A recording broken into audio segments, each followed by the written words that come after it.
যে বাজ পাখি এমি মার্টিনেজের হাতের উপর ভর করে আর্জেন্টিনা বিশ্বজয় করলো, সেই এমি একদিনে এই জায়গায় আসেননি।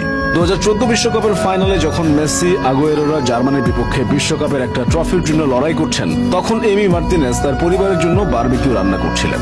তার ঠিক 4 বছর পর রাশিয়া বিশ্বকাপের সময় এমি তার ভাইয়ের সাথে গ্যালারিতে উপস্থিত ছিলেন। সেদিন মেসিদের খেলতে দেখে তিনি তার ভাইকে বলেছিলেন, 2022 বিশ্বকাপে আমি দলের গোলবার সামলাবো, দেখে নিও। হয়েছেও তাই। ইতিহাস সৃষ্টি করে সামলেছেন গোলবার। বিশ্বকে দেখিয়ে দিয়েছেন তিনি আসলে কে। তার প্রতি করা সকল অবহেলা তিনি ফিরিয়ে দিয়েছেন জয়ের মালা দিয়ে। অথচ তার গল্পটা কিন্তু এত সহজ ছিল না। কৈশোর শেষে যোগ দেওয়া ক্লাব আর্সেনালে অবহেলিত হয়ে পড়েছিলেন তিনি। সেই এমি মার্টিনেজই এখন বিশ্বমঞ্চে আর্জেন্টিনার নায়ক, গোলবারের অতন্দ্র প্রহরী। 2012 সালে এমি যখন ইংলিশ ক্লাব আর্সেনালে যোগ দিয়েছিলেন, তখন তার বয়স ছিল সবেমাত্র 17 বছর। গা থেকে তখনও কৈশোরের গন্ধ মুছেনি। কিন্তু দুর্ভাগ্যবশত এই অল্প বয়সে ক্লাব থেকে পান এক রাশ উপেক্ষা। উপেক্ষিত মার্টিনেজ